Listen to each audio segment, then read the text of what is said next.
안녕하십니까. 금판다 정수철입니다. 지금 이 프로그램이 OBS인데 옛날에는 스플리트 쓰다가 스플리트가 유료죠. OBS가 훨씬 낫네요. 오늘 이제 하고 싶은 얘기는 뭐냐면은 선거권이라는 거예요. 선거권.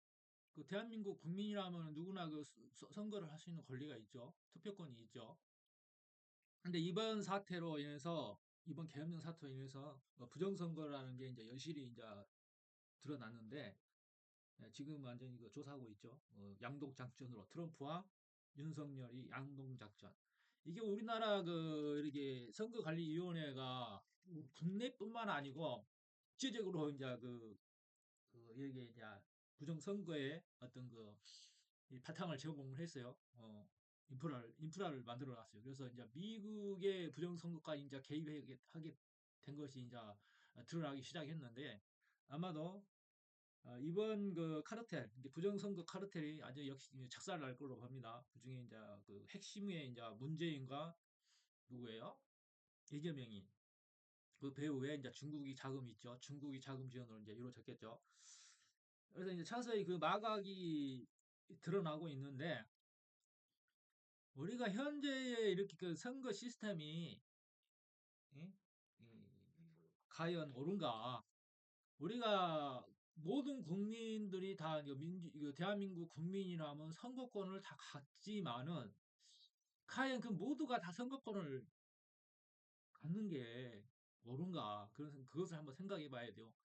이제 지금 내가 시골에서 이렇게 있는데 옛날 국회의원 선거 가면서 우리 아주머니한테 누구 찍으실 거냐고 그래서 조국을 찍는데요. 그래서 왜 조국을 찍느냐? 그러니까 왜 조국이 어떤 점이 좋아서 찍느냐 그러니까 잘생겨서 찍는데 잘생겨서 아 돌아버리겠어 잘생겨서 찍는 조국에 대해서 잘 아네 그런 거 물어봤고 잘생겨서 찍는단다 호흡에 미쳐 그래가지고 적어도 이제 그건 이미 이제 그 양반들은 이제 그 나이가 드셨고 옛날 막 틀딱들이라고 하는데 틀리 세대이기 때문에 뭐 그렇다 치더라도 젊은 세대에서는 이제 그런 게 나오면 안 되겠죠. 젊은 세대, 최소 이제 공산주의라는 사회주의라는 전체주의라는 이런 전체주의가 사회주의가 뭐고 민주주의가 뭐고 그걸 또 구분 못하는 사람이 선거권을 갖는다 그러면 굉장히 또 위험한 거죠. 그래서 그 모두가 이제 고등교육을 받지만 그래도 그 중에서도 똥멍청이는 있다 이 말이야. 똥멍청이 수준이야, 평균이야. 근데 평균 중간 이상은 그런 대로 이제 그것을 분별할 수 있는 어떤 그 안목들은 있을 거라고 봐요. 아무리 그 학교 다니면서 가방만 들고 다녔다 하더라도 그래도 중간 이상의 어떤 지능이라면 공산주의와 민주주의, 자유시장 경제를 이해할 수 있는 수준이 있을 거란 말이죠. 근데 문제는 뭐냐면 수준 이하, 평균 이하 사람들이 이걸 구분 못하고 어떤 그 우리가 그 기본적으로 갖는 내재되어 있는 사회주의적 경향, 좌파적 경향 그런 것들이 원래 그 사람들한테 그게 이제 기본적으로 내재되어 있다고 그러잖아요. 그게 뭐냐면 이기적 유전자는 얘기지. 근데 그 수준을 자신의 어떤 기본 디폴트를 넘어선 어떤 지능을 가진 자만이 우리가 우리가 내가 잘 사는 것은 우리가 공동의 이익을 추구하는 가운데 내가 잘 사는 거지 남의 것을 뺏어서 내가 잘 살 수 있다는 것을 잘 살 수 없다는 것을 최소한 아는 정도의 수준 그 아는 정도의 수준에서 우리가 투표권을 가져야 된다 이 말이야. 그래서 최소한 뭐냐 우리가 중장비를 운전을 하더라도 최소한 가서 내 발은 움직일 줄 알아야 되잖아. 내 발은 일은 못 하더라도 내 발은 움직일 줄 알아야 돼. 그래서 자격시험을 보는 거 아니야. 자격시험을 어? 내 발은 움직일 줄 알아야 될 거 아니야. 응? 그런 정도의 어떤 그 자격 시험을 쳐서 뭐 사회경제랄지 뭐 그런 그 우리가 고등학교 때 기본적으로 배우는 뭐 사회경제 같은 거 어? 그런 정도의 수준은 적어도 있어야 된다. 그래서 이제 자격 시험을 치러야 한다. 우리가 운전면허 시험 보듯이 뭐 운전면허 그렇게 어렵지 않잖아요. 60점만 넘으면 되니까. 그래서 60점, 시점 정도의 어떤 그 국민적 지능 수준이 이게 민주주의에 대한 지능 수준이 갖는 자만이 선거권을 부여하는 게 좋겠다. 그래야 이건 그 똥멍청이들이 어떤 그 선동되지 않고 자신들의 어떤 지금의 어떤 이런 환경을 지킬 수 있는 어, 수준을 만들어야겠단 말이죠. 그래서 가장 문제가 되는 사람들이 그런 사람이잖아요. 자기의 어떤 그 신념이 없이 투표를 하는 사람들이죠. 그래서 이제 그 전체의 어떤 이런 투표 환경들이 이렇게 애곡되기 쉽고, 그리고 저렇게 선동이 돼서 저는, 어, 거짓말 치는 자들에 의해서 이제 세상이 운영된다는 것은, 아니, 그 수준이 이하의 사람들한테만 이렇게 영향이 가는 게 아니라 선량한 시민들까지 다 영향이 가잖아. 그래서 세상을 주도하는 사람은 선지적 어떤 지능을 가지고 이렇게 서로 이제 이렇게 그걸 개선하려고 하는 그런 정조의 노력을 하는 사람들한테 이제 선거권이 필요하다 그렇게 할 수가 있어요. 옛날에는 다 자기 했잖아. 그 뭐 여성들하고 노예, 평민 그 선거권이 없었잖아. 평민이 선거권이 있었나? 그러게 하듯이 어느 정도의 질적 수준이 갖춰진 자만이 선거권을 갖는 게 옳지 않은가 그렇게 내가 생각하는 거예요. 그래서 우리가 최소한 자동차를 운전하기 위해서 코스를 밟아야 하듯이 운전면허 시험장 가서 코스를 밟아야 하듯이 최소한 우리가 가장 중요한 이 선거권 이 중요하잖아요. 우리의 어떤 그 운명이 걸린 거잖아요. 그렇기 때문에 이런 선거권을 가질 수 있는 자격 시험을 만들어야 된다. 그렇게 얘기하는 바입니다. 그렇죠. 솔직히 얘기해서 그렇지 뭐 이게 뭐 아무나 갖는다면은 그게 안 되겠죠. 지금 수준에서는 그렇다는 얘기죠. 그래서 우리가 이제 그 지금의 어떤 아무 배운 자들도 우리가 배웠다고 해서 뭐 우리가 그 법을 뭐 이렇게 뭐 법가를 나와도 어? 법대를 나와도 그 판사들 하는 꼬라지를 보세요. 얼마나 편향된 어떤 이렇게 판결을 하게 됩니까? 판결을 하는 걸 보고 있지 않습니까? 그 사람들도 인간이다 보니까 뭐 재물에 좀 약한 면이 보이겠죠. 아무래도. 그리고 어떤 협박 같은 것에 대해서도 자유롭지 못하고 그렇게 되는 겁니다. 그래서 우리 어떻게 보면 대한민국에서 가장 치열한 자유민주주의와 공산주의의 어떤 대립이 가장 치열하게 부딪히고 있는 그런 사건의 장소죠. 사건의 장소다. 그래서 이러한 이러한 싸움터에서는 자칫하면 자신들의 어떤 권리가 쉽게 훼손되기 쉽고 이렇게 어떤 강력한 어떤 이념이 바로 서 있지 않으면은 굉장히 혼란되기 쉬워요. 주체성이 침략당하기 쉽습니다. 그렇기 때문에 철저한 어떤 공부가 돼 있지 않으면은 솔직하니 이런 대한민국에서 산다는 것은 어떤 혼란을 가져올 수가 있어요. 이것이 옳은가? 이게 대부분 이런 면들이 있죠. 보면 니도 뭐 황희같이 뭐 니도 옳고 너도 옳고 니도 옳고 나도 옳고 막 그런 식으로 하면은 헷갈리다 이 말이지. 그래서 분명한 것은 우리가 명확해야 돼요. 명확해야지. 명확하지 않으면은 그것은 거짓말이 뭐 희지부지라고 해요. 흐지부지 명확하지 않은 거. 뭐 좋은 게 좋다 뭐 그런 식으로 가는 게 이게 명확하게 논리적으로 분류가 돼야 되는 거예요. 선명하게 보여야 되는 거죠. 이렇게.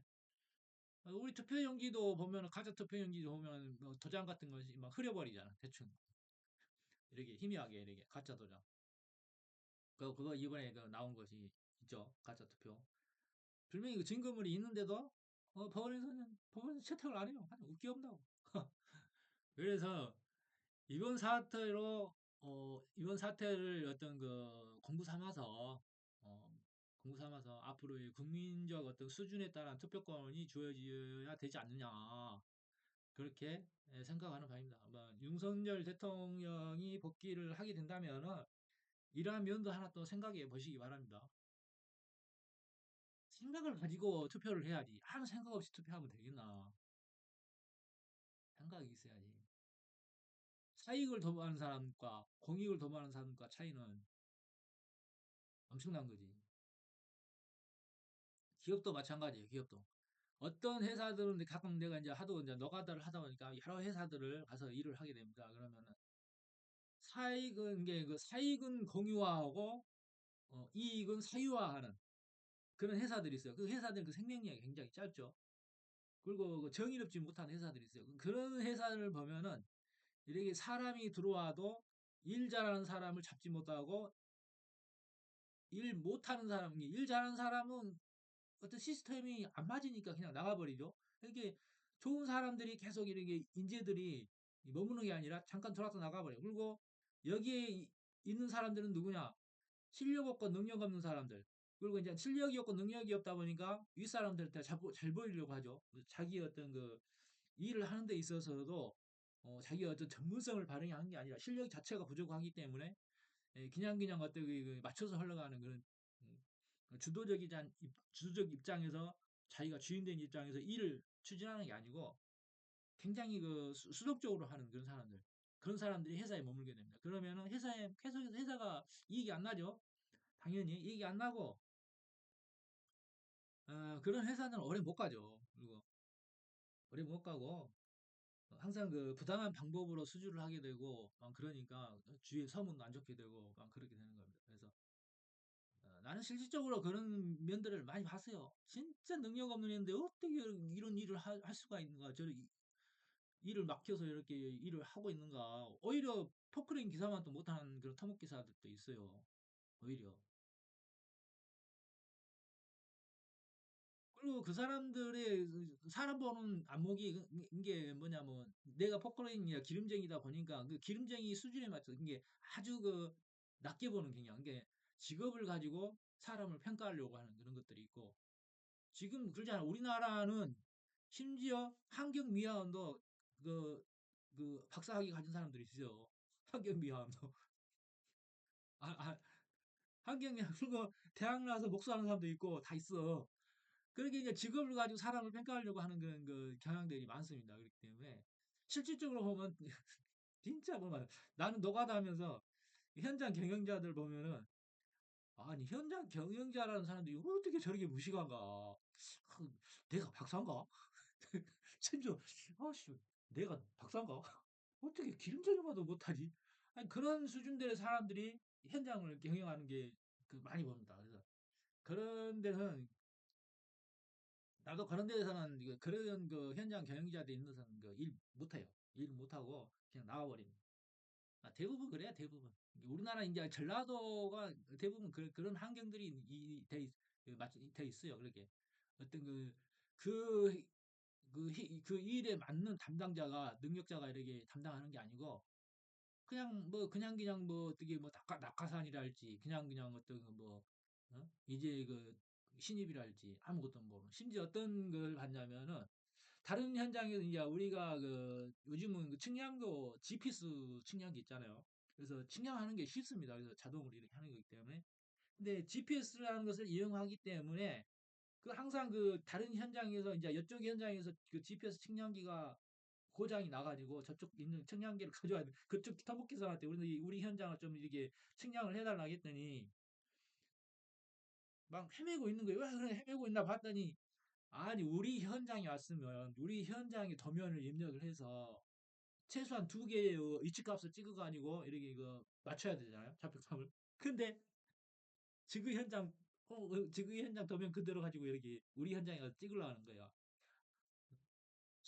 수치지도가 우리 현장 수치지도를 써야지 왜 지구 현장 수치지도를 써가지고 왜 안 나오지 막 그런 식으로 하고 와 그래가지고 심지어 소장도 모르고 소장 아, 그러니까 이제 공군했던 분들이라 이제 공군했던 해가지고 은퇴하고 이제 현장 그 자그만 소장 그 현장 맡아가지고 하기도 하는데 현장 일을 잘 모르죠. 그러니까 우리는 이제 포크레인 기사들이라 그런 그 서류적인 일이랄지 어떤 그 도면 일은 안 하지만 모든 게 이제 그 우리가 그 뭐야 세포 기억이라고 있잖아 세포 기억. 몸으로 체감하고 몸으로 보고 딱 보면 알잖아요. 되게 뭐 목소리도 어린데 목소리 뭐 굳이 줄자 안 재도 이렇게 대충 보면 어느 정도 알고 그러는데 이제 그런 그 어떤 그 체감 능력들이 이제 활동을 이렇게 몇십 년 동안 쌓이기 때문에 그냥 이렇게 하면 되는 걸로 알고 있었는데 이렇게 하면 되는데 엉뚱한 지시를 하고 엉뚱한 짓을 한단 말이야. 그러면은 저것이 저 사람이 과연 저 사람 도대체 뭐냐? 뭐 그런 생각이 들죠. 그러면서 자기는 이치적으로 하면은 나보다는 높으니까 큰 소리 빵빵 친단 말이야. 시키는 대로 하라 그런단 말이야. 시키는 대로 하는 건 좋은데 결국은 일하는 사람이 더 힘든단 말이야. 일하는 사람이. 그러면 그 현장에 오래 못 있어요. 거의 못 있고 비록 뭐 밥비 먹고 산다지만은 어떻게 그런 현장에서 일을 하냐 이 말이야. 일을 못 하지. 결국은 현장 뭐 적자 나거나 빵꾸 나거나 그렇게 되는 겁니다. 그래서 그렇게 이제 회사도 이렇게 사람을 어떻게 쓰느냐에 따라서 사람 보는 안목이랄지 쓰느냐에 따라서 그게 이제 회사의 어떤 그 성공과 실패가 이제 결정이 나는 거죠. 그게 이제 누적이 이제 처음에는 이제 시작할 때는 잘 모르지. 그렇다면 1년, 2년, 3년 누적이 되다 보면은 결국은 이제 망할 수밖에 없는 그런 어, 그 행동을 하게 되는 거고 그런 거죠. 그래서 사람 하나 쓰기가 얼마나 힘들다는 것을 이번에 이제 윤석열 대통령 그 개헌 정국이 아니냐 그 지금 계엄 정국 개몽 정국이라 개몽 정국에서 알 수가 있죠. 얼마나 사람 하나 쓰기가 골라 쓰기가 힘든지. 예? 이번에 그 이상호 대행도 보면은 굉장히 그 윤석열 대통령이 좋아했다고 그러죠. 그래도 그 사람도 또 어떤 그 사람도 약간 조금 이상하죠. 음? 그렇게 그렇게 신뢰를 줬는데 사람을 가려 쓴다는 게 참말로 힘든 겁니다. 그래서 어, 그 검증이란 것은 그 뿌리까지 검증을 해야 되죠. 우리가 김정은이도 그러잖아. 그, 그 적통이 그 뿌리까지 보잖아. 뿌리까지. 어? 그런 한국의 민주주의에서 민주주의 어떤 그 리더로서의 어떤 패널로서 쓰려고 하는 사람들을 그 사상 검증이 저 뿌리까지 검증을 해야 되는 거죠. 그래서 그러게 뭐 단순히 뭐 유공자의 자식이라 해서 뭐 어떤 가산점이 주는 게 아니라 유공자의 자식이라서 가산점 주는 게 아니라 그 사람의 능력 문제지 그 조상이 하는 일을 조상이 하는 거고 그 사람을 검증하는 그 사람 하나를 가지고 검증을 해야지 무슨 놈의 조상독 보고 그러면 안 되는 거죠. 그래서 그렇다면 오늘은 우리가 이제 선거권에 관해서 투표권에 관해서 오늘 얘기해 봤어요. 앞으로는 이런 투표권이 19살이라면은 지금 고등학교 3학년이 되는가? 지금 투표권이 몇 살부터 있지? 그래서 최소한 어, 고등학교는 졸업하고 아니 군대는 나오고 요즘도 운전면허하고 이제 운전면허 벌 때게 이런 그 어떤 어, 이선 뭐 투표권 투표 권리를 가질 수 있는 그러한 그 시험을 같이 보면 또 좋을 것 같긴 하네요. 그렇다면은 투표권은 자격이 있는 자만이 가질 수 있다. 조국이가 잘생겨서 투표한다 하면 말이 안 되지. 잘생겨서 투표. 아, 그런 그 선거는 없어야 할 걸로 봅니다.